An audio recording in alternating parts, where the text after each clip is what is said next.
Hello, my name is Jade and welcome to my show, Stories and Scribes.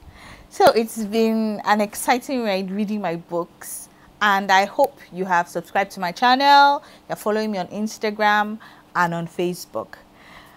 This platform, Stories and Scribes, is where I share my lessons, values, principles that I get from reading Christian fiction books.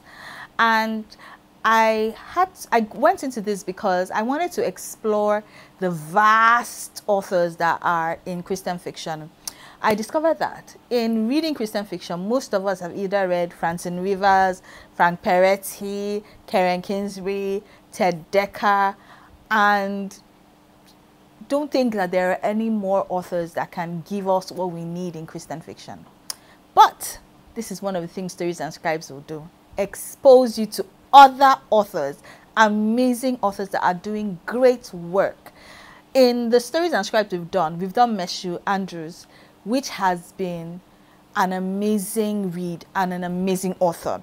Today I'm going to review a particular book which is a new author I just read, and she is Jenny B. Jones. So today's book to be reviewed is Save the Date by Jenny B. Jones. So this book, generally, I loved it. It was totally amazing and it was a good laugh. It dealt on deep issues which I'm going to talk about. The characters were amazing.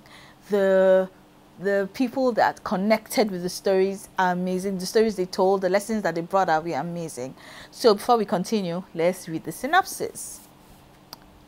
You are cordially invited to the wedding of the year with the most unlikely bride and groom.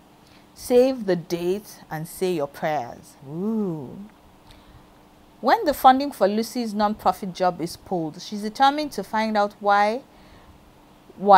Enter Alex Sinclair, former professional football player and heir to the Sinclair Enterprise, the primary donor for Lucy's non-profit organization. Both Lucy and Alex have something each other want desperately. Alex has it all except for the vote that he needs to win his bid for Congress. Despite their mutual dislike, Alex makes Lucy a proposition, pose as his fiancée in return for the money that she desperately needs.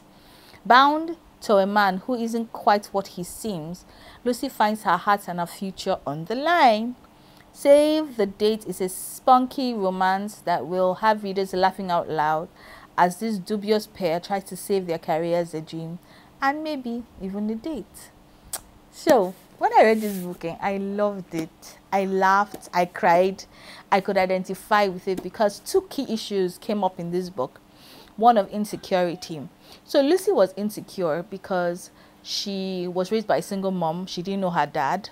And before she got to college, her mom passed and she had to go through the foster system. And that was where her passion came from in the Saving Grace NGO that she formed. So she brings girls that are too big for the orphanages, because at 18 you have to leave the orphanage system and go into the real world. But at that age you're still not prepared for what life is. So that's what she does. Her home caters for girls, groom them up, give them skills. Now, as we all know, NGOs needs funding, and the Sinclairs, the enterprise, were the primary donors to that foundation. And this particular year, they couldn't fund her because, they had other priorities, that had come up in this. Now, when she went to find out why, she meets this handsome young man called Alex. And Alex is like the heir and the son to the head of the Sinclair Enterprise. And now, like they described, he's a football player, so that means he's buff. He's a football player, that means, and he's popular. And as a football player, you're buff, he's handsome, and he's running for Congress. So the two of them meet, and yes, she challenges him and buffs him up, but she needs her funding, so she needs to go after the board to find out why her funding was cut. And Alex keeps interrupting her and finding out, why do you need to talk to these people? They don't want to talk to you. They don't want to give you their money because other things are coming up. So Alex now makes a proposition and says, okay, while they were in a party and she was trying to meet the board, herself and Alex went outside and they were discussing, that kind of argument, that why are you doing this, why are you doing this, and why are you doing that? And the press took a picture of them. That picture that was taken of them made Alex's vote go up. And so Alex had the thought that, oh, this girl that is like a lowly, not my class, when how, in quote, the poor fall in love with the rich, and how that union is like forbidden love, and so, that kind of thing. And everyone loves it. And Alex thinks, and his team thinks, that this is the way to get your vote bumped up. So Alex now makes a proposition to Lucy and says, I will give you the money for your home, not just to fund the NGO, but to buy the property in which you are staying, if you pose for 3 months as my girlfriend, and I'll propose to you as my fiance, and when I get into Congress, then, we can dissolve the engagement and all. And their journey begins. They signed a contract and the journey begins. All through the story, one thing that really stuck out was Lucy's insecurities. All the things she had gone through in her past made her insecure. Alex, I forgot to mention, Alex and Lucy went to the same high school. I know the high school is for the rich and posh, but her mom was also a cleaner for the rich and posh. So going there was like a square peg in a round hole. That kind of thing. I'm not rich. My mom is cleans for your parents, but yes, I can afford to go to your school. Like, how does that happen? That kind of thing. And so her insecurity was seen all through the book. All through the book. And that when you're insecure, you settle for something that is secure. So she had this guy called Matt, and he was secure, predictable. The kind of guys that wake up, go to work, after work, come home. He's predictable, his routine, nothing spontaneous, nothing. And here is Alex now, different from her lifestyle. He's very spontaneous. So her insecurity was like off the roof and all of that. As they journey through, you all know hearts will melt together. They had moments, and it was such a fun story. Okay, going to Alex now. Alex is so cool and everybody thinks that he's a player, but, has to medal down if he's running for Congress. So there's a tragedy in the family. Alex's brother, Will, a good boy, that kind of person that he volunteers for missionary work, he has purpose in his life, he's focused, he's good. So his brother gets kidnapped and in the end was killed. And Alex has this guilt that it should have been him because he's lived his life recklessly, but his own brother has been, goody two shoes and all of that. And he carries that guilt, and that is what drives his going to run for Congress. Aside from passion, that guilt was his also propelling force, to also run for Congress. So meeting with Lucy tries to challenge that, motive, that why your brother would have loved you to live your own life. He withdrew from his family. He doesn't talk because of that tragedy, and not knowing that family is where you run to when you are hurt. Family is where you go to when you're hurt. Okay, so Lucy challenges that status quo and Alex begins to open up.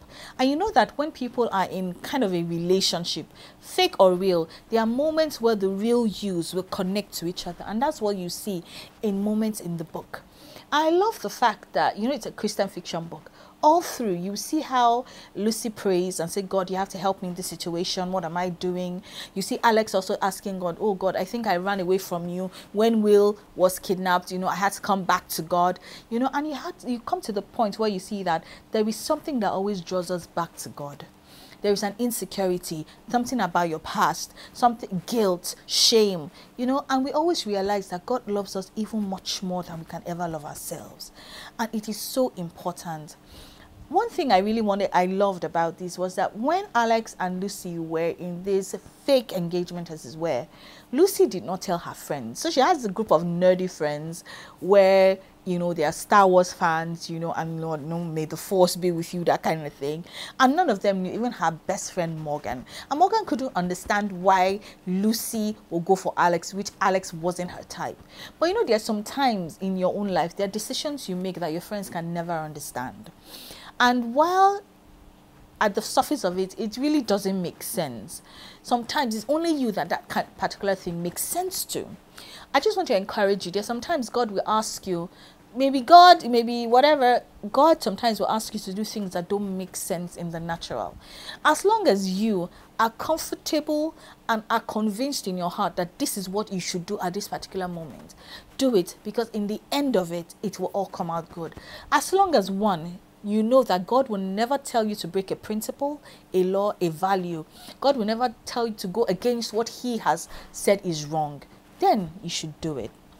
So, at the end of the day, you all know how the story ends. Lucy falls in love with Alex, but Alex is not ready to commit because he has a plan, you know, running for Congress to get into office. There are certain things that have to go on. And when it comes to the point where, you know, Lucy has come to say, look, I ain't doing this no more. I will keep to my commitments with you, but I'm not going further with it. Alex realizes that, oh, I really love this girl, and runs after her. He loses Congress and all of that. And it was an amazing story. Now, one of the things I really want to point out is when Alex was dealing with his guilt, one of Lucy's friends, Morgan's fiance, preached a message in church and said, this is so important, and said that he had insecurities and he had things that he was dealing with his life, and that sometimes the devil tells you a lie and we choose to believe it because what he's saying to us at a particular moment coincides with the weakness that we have or the temptation we're dealing with. And the truth is, we oftentimes listen to the devil, or listen to our weakness, or listen to the fact that we've sinned or we've fallen as against what God has really said about us. And he tells us that, see, when the devil comes with that weakness or that guilt or that shame or that insecurity or that thing that seems so big or hinders you or it's like a failure, you tell the devil aloud what God has said about you. And once you do that, you discover you continue to gain confidence in what God has said about you. It changes your outlook to life, and it helps you, brings you to a place of focus and zen. You know, so I really enjoyed the book. Get it. You can get it at Sefer Books, Christian fiction, online Christian fiction, you know, bookstore. And yeah, it was an amazing read. I give this book thumbs up. Like, it was so totally good and amazing. Get it from Sefer Books and read it. If you've read the book or you want to read it, comments below, and please don't forget to subscribe. Thank you.